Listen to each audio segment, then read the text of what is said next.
To begin, what do you see as the major global and regional challenges we currently face? Well, I think basically I'm going to just highlight one or two issues here. As far as the global level is concerned, I would say there are two things which are very important. The first is the whole set of issues relating to international economy. I think we are working on them with Australia within the framework of G20. This critical issue is how to accelerate economic growth, because in its absence, people would end up suffering more.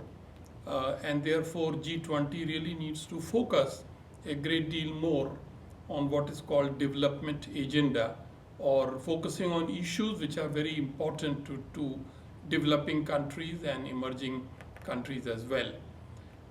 The other international issue which concerns us greatly is the question of improving the global governance. The whole lot of institutions are there in the world today relating to international affairs, but many of them are really not representative. They are not democratic. They do not reflect the power reality of today.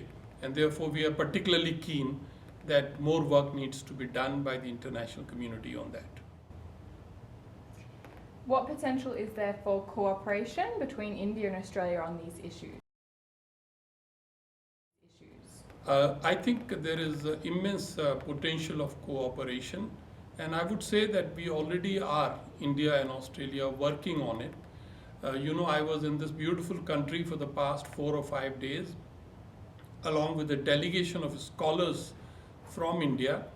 We have had extremely productive and useful dialogue with AIIA, and there it came out clearly that by talking to each other, by developing common ideas, and by working on furthering convergence between our two institutions and indeed our two nations, we can really help the international community in resolving these and many other issues. So I would say very promising potential and prospects for this.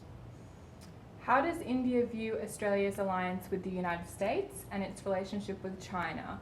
And how does Australia's relationship with these powers impact on Australia-India relations? We strongly believe that each country is the best judge ultimately to determine what security threats it faces, and therefore it is the privilege of each state to determine as to how it is going to ensure that security.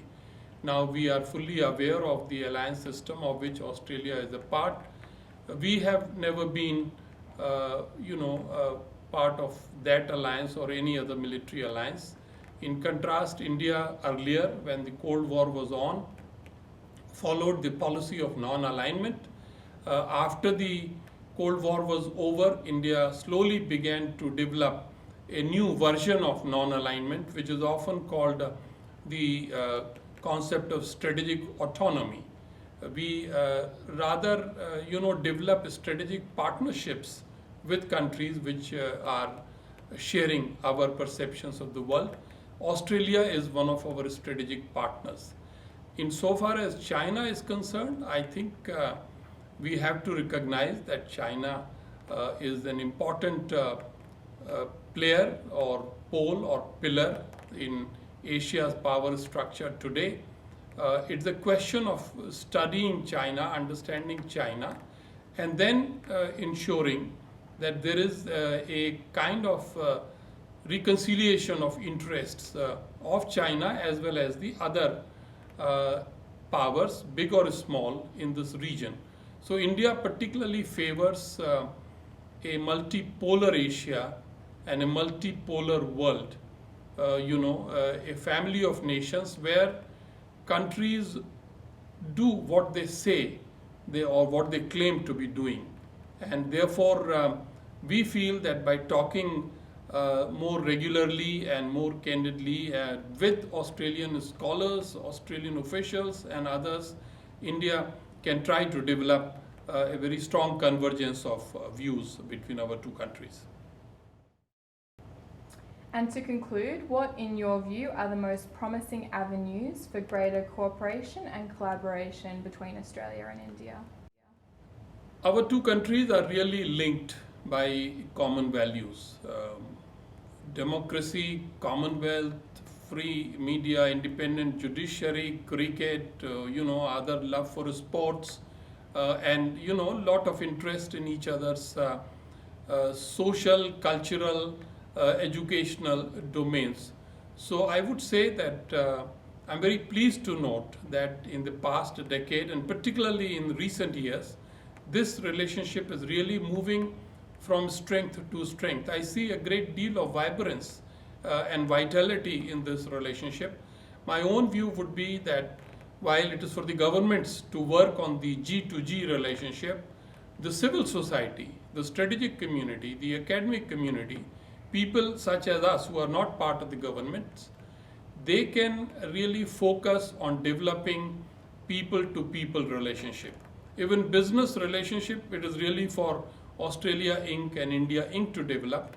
But people such as us, the civil society, by getting to facilitate greater exchanges at the level of youth, women, labor movement, civil society, media, scholars, strategic community, the more we will understand each other, the more we will find that we have a great deal to talk about to each other and a great deal to cooperate with each other. Thank you again, Ambassador Bhatia, for speaking to us. Thank you. It was a wonderful opportunity that you gave to me, and I thank you for it.